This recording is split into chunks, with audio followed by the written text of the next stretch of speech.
Des barrages détruits et reconstruits aussitôt. Un constat devenu quasi quotidien dans plusieurs quartiers de Nouméa, malgré les multiples déblaiements effectués par les forces de l'ordre depuis la semaine dernière.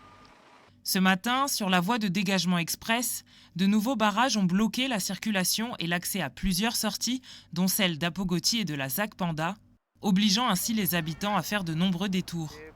Pour Roméo, militant indépendantiste, la démarche est claire. Les barrages seront reconstruits tant que le texte sur le dégel du corps électoral ne sera pas retiré. Tant que ce n'est pas retiré, on continue. Donc on ne sait pas vraiment quand ça va se terminer. On continue jusqu'à la fin. On garde cette détermination. Nos barrages, on a toujours maintenu que dès qu'ils viennent, ils enlèvent, nous on se replie. Et après, on remet encore. Et on remet à chaque fois qu'ils passent, même au bout, s'ils ne sont pas, ça ne met pas encore 50 mètres, on remet déjà. Normalement ici, on a toujours été filtrant, pacifique. On a laissé les voitures passer, c'est pour nos malades, les blessés qui sont dans les barrages. L'objectif à nous, c'est faire chier la justice, faire chier l'État. Et on va continuer jusqu'au bout, on ne lâchera pas.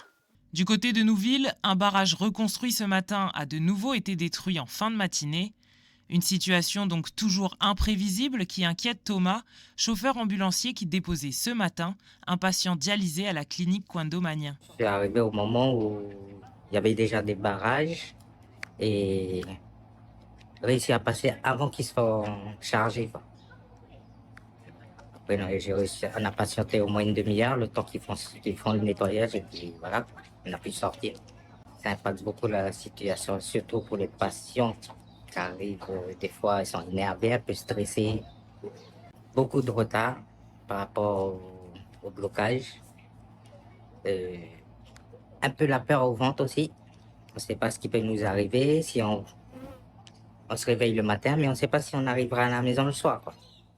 Chaque nuit, plus d'une trentaine de barrages sont déblayés par les forces de l'ordre, la sécurité civile et des entreprises privées, déployant plus d'une centaine de véhicules.